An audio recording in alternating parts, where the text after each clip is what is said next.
are LGBTQs so good at fashion, food, and fun? Truth or trope? Because we got it, baby. That's why, because we got it. And I think with masculine and feminine culture, hetero culture, you are confined to thinking in a box.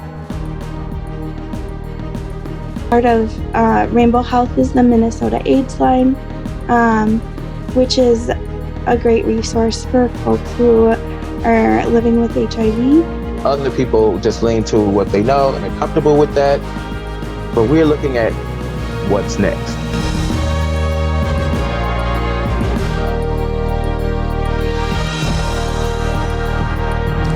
Thanks so much for joining us. You're watching LGBT, Healthcare and Me, a presentation sponsored by Minnesota Department of Health.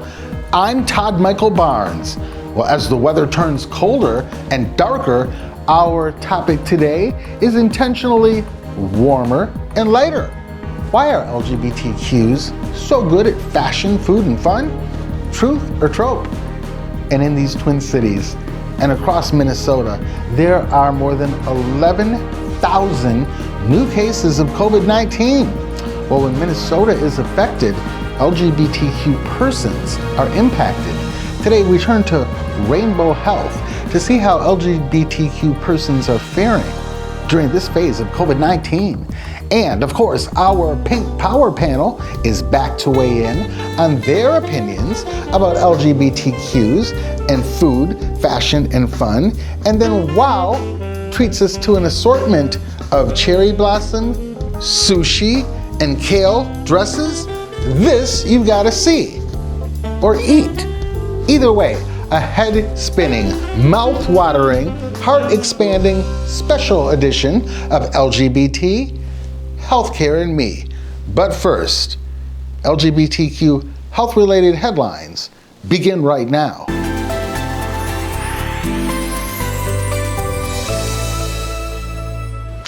First, a pink twirl around the nation.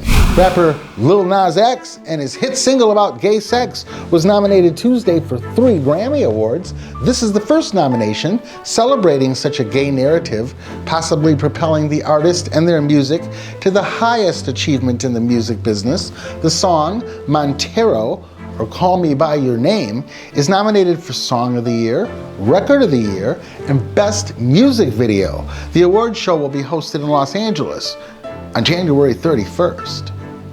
President Biden issued a statement recognizing the Transgender Day of Remembrance, noting this year at least 46 transgender individuals in this country and hundreds more around the world were killed in horrifying acts of violence. Each of these lives was precious. Each of them deserved freedom and justice and joy. The president asked for special focus on Black and brown transgender women and girls who face brutal violence and discrimination and harassment. North Carolina Lieutenant Governor Mark Robinson recently preached a sermon that assaulted the LGBTQ+ community in comments shown on his church's live streaming video on YouTube. The Charlotte Observer says the lieutenant governor questioned the purpose of being gay. He said that heterosexual couples are superior to gay couples, and he didn't want to explain 2 men kissing on television to his grandchildren. The Republican lieutenant governor next compared being gay to what the cows leave behind, and then said gays are like maggots and flies, who he said all serve a purpose in God's creation, asking what purpose does homosexuality serve? What does it make? What does it create? It creates nothing, said the lieutenant governor. Next, a pink twirl around the world. The Advocate reports the Russian parliament is now considering legislation that would restrict films and TV shows with same-sex love scenes. Now, this Russian legislation, you'd have to have special access to watch same-sex love scenes or porn. Russia Today reported A Russian public opinion poll concluded 80% of respondents said same-sex relations should not be depicted, even in films and TV programs restricted to adult viewers, and 57% said scenes of sexual deviance should be banned. According to The Advocate, another Russian official recently prepared a catalog to flag topics such as radical feminism, child-free lifestyles, and promotion of homosexuality and bestiality. And finally, a pink twirl in our own backyard. As Minnesota and LGBTQs from around the world pause to give thanks during this holiday season, new Minnesota COVID-19 cases are giving state health officials more than pause as we forge into this next phase of COVID-19. Yeah, the hustle and the bustle of the holidays is bringing an unwanted gift. More than 11,000 new cases of COVID-19. These numbers are considered to surpass the high-risk category, with 74 new COVID-19 cases per 100,000 residents versus the high-risk threshold, which kicks in at just 10 new cases per 100,000. Again, Minnesota is at 74. When Minnesota is affected, as we said before, LGBTQ persons are impacted, and that's why we dropped in recently to Rainbow Health, formerly Just Us Health, and before that, the Minnesota AIDS Project. We wanted to let LGBTQ persons know another place in which to seek different types of assistance and support. So right now, Rainbow Health, in their own words. Talk to us right now really about COVID and what it's been like for Rainbow Health during COVID to serve the people that come and interface with the organization. Yeah, so with the Minnesota Department of Health started the Community Coordinator Initiative about a year ago, and Rainbow Health is the only organization that's really focused on the LGBTQ plus community and those living with HIV. Has the emergency assistance request increased during COVID? If so, how? Yeah, so the Minnesota Department of Health has really, we've kind of been working with them on the Rent Help Minnesota. We have been getting a lot of requests for people who might be struggling with rent or housing, like utilities, electricity, who might be behind on those bills. So I would say that there has been an increase. You work at Rainbow Health every day, but not everybody knows about Rainbow Health or has been to Rainbow Health. What would you want people to know about Rainbow Health that they might not know today? Yeah, so we have so many different services. We're really advocates and really support the LGBTQ plus community. And for those living with HIV, part of Rainbow Health is the Minnesota AIDS line, which is a great resource for folks who are living with HIV. And as well as having counseling and therapy, it's an excellent resource for the community.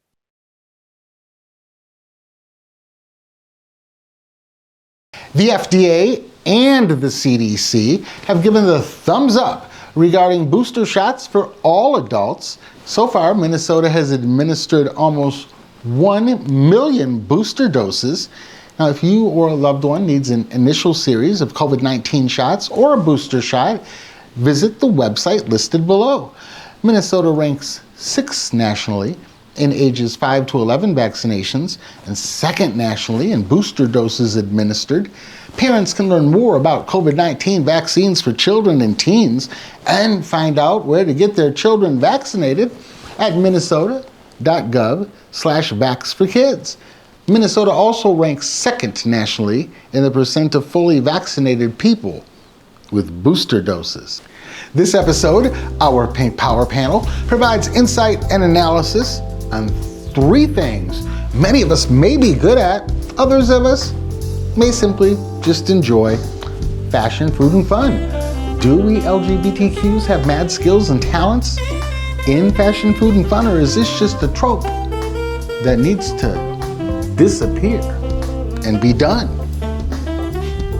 Why are LGBTQs so good at fashion, food, and fun?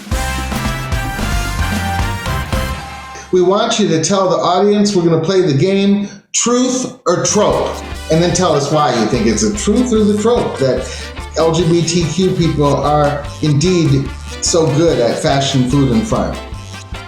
Who wants to take a stab at it first? Well, I just want to tell you, because we got it, baby. That's why, because we got it.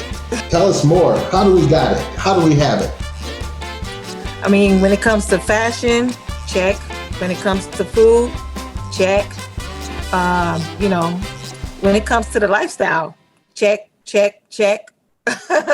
And I think with masculine and feminine culture, hetero culture, you are confined to thinking in a box. And so with the LGBTQ plus community, we get to bend the rules a little bit. We don't have to be confined to what the dominant culture sees as normal. And so I think, now this isn't for everybody, because you're going to meet some LGBTQ folks that do not have it, So, but what I think it does is I think that it amplifies whatever creativity or talent that the person has under the LGBTQ umbrella. And it gives them freedom to bend the rules a little bit to what society thinks. And so we think in color, we think in texture, and it shows in the way that we dress and the way that we decorate. Because, we got them decorations on lock too. Yeah. I'm going to put this with that, and I'm going to rock it. And I'm going to do it with confidence, because your opinion is of the common culture, and I don't have to follow those rules. Wow. All right. The king and queen of sound bites just went, and I'm not going to say which one is which, but absolutely beautiful. And let's have the prince and princess bring us home with that first question, not saying which is which, in terms of why are LGBTQs so good at fashion, food, and fun? Truth or trope?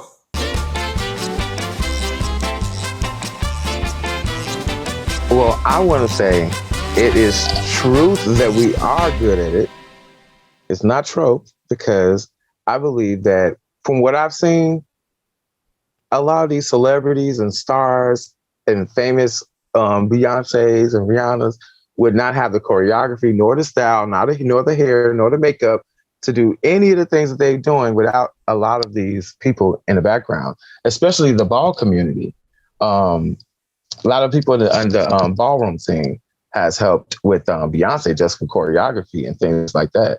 So it's one of my good friends, Andre Mirzahi.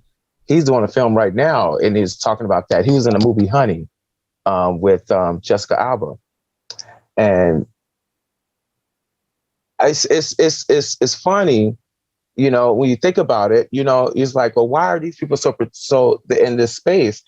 But if you look at different artists, there's straight artists that have really great art, but there's way more of ours that have great art. And so for me, that's just, I don't know. It's like, I feel sometimes like it's a different type of vision we have, and how we look at things and how we see it, how this could look better versus how it looks,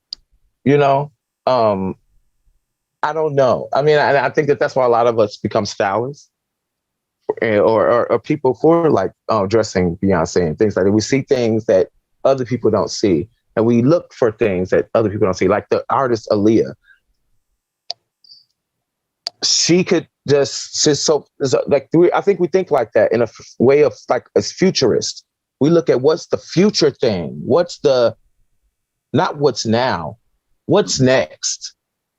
You get what I'm saying? And so that's what I see within us, that other people just lean to what they know and they're comfortable with that.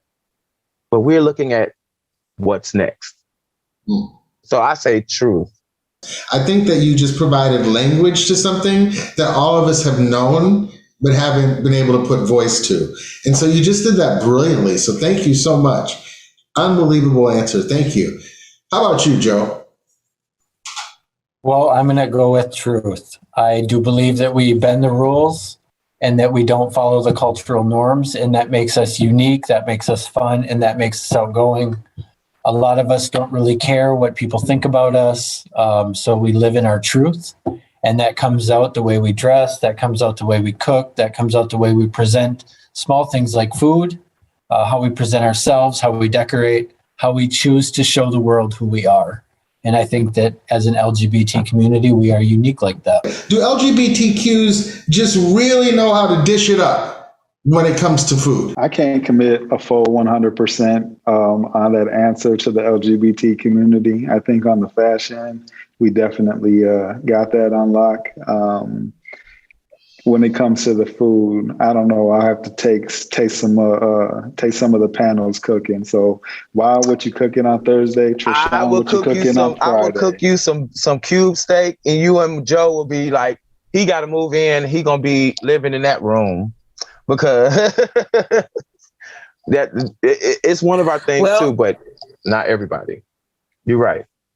I'm not gonna lie to you guys. I'm not that much of a cook. I'm just now learning. But I'm getting better at it. So, but on that fashion tip, you know, ain't messing with us on the fashion tip. But the cooking, but when I do cook, I get down. Let me just put it that way. I gets down off of a recipe. I cook in the spirit. I don't cook by the recipe. I cook by the shake. Like that little seasoning, I gotta, it gotta be the right amount. I don't do teaspoons, tablespoons, cups, quarter cups. I don't do any of that. Look at Joe laughing. Yeah. So, and here's one thing. I always tell somebody, everything I cook is always its own version every time. It's never the same thing twice. And I always lead with this. This is an old family recipe because that lets people's guard down and they're ready to taste the food. So you gotta. All right, we know. Go ahead. You gotta have a little flavor in the way you talk yourself up about the food too. It's not just about the taste of the food. So do LGBTQIAs then get to add another initial to our acronym, like F for fashion, or do we keep that one off our acronym? Mixed reviews on food. What do we say about fashion and LGBTQ people? Truth or trope that we're good? I don't think that we should to trope it. I'll say that. What you think, Moses? I think we got to leave that F off of there because that comes with too many negative connotations. And so we are fine with the letters that we're stacked at now. We're already known as the alphabet people. We got to leave the straight. We got to leave the straight people some of them letters. Otherwise, they're going to start a riot. Yep, I agree. Okay. And now to help us finally answer the question, why are LGBTQs so good at fashion, food, and fun? Truth or trope? It's our own Wendell Ward, otherwise known as Wow. We recently caught up with Wow and his sewing machine as he was getting ready for a food-themed fashion show. And so we asked him to give us the dish on the dresses he was making and some holiday season cuisine ideas to boot. This fashion show is about the art of food. So with it being about the art of food, it has to look and resemble something like food. That's the reason why, like, the sushi dress is black. And at the bottom, I have this sheer, I don't know if you can see it, but it has leaves in it. The leaves in there is to represent the white rice and the greens that would be inside of the sushi. So this one is a leafy type green dress. It's like greens. So it has like little leaves at the bottom and stuff like that. Basically made to be look like a leafy green, like for kale, turnips, collards, weed, oregano. It's all greens. Anything that you would use for that would be in something like a greens dish. When you see the jewelry on this dress, that right here, you see this here? That is going on that, and then the part that goes on it, you know, as designers, you got to be creative sometimes, and you don't want to have to put everything into one dress to try to make a strap. So I made the strap where it has the claps. So basically, if you remember, Diana Ross used to have that big goofy shoulder thing sometimes on some of her dresses. One shoulder will be naked and the other one we have this big goofy thing, or Solange will have that big goofy thing there. This would be that on that dress. So it'll basically hang, you know, like from the side. This is the piece that will be hanging on that dress. And it's clipped on from straps. So you can wear it with the dress or without the dress. So this dress right here, if you can see the leather in that dress.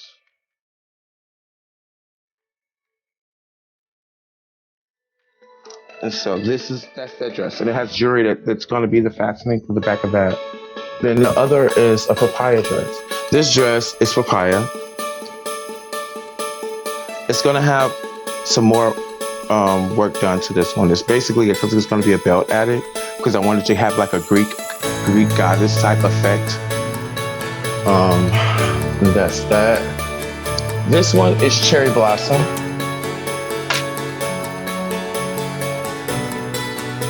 And so the cherry blossom is just basically, you know how the cherry blossom trees that we get during the summer, like after whatever happens.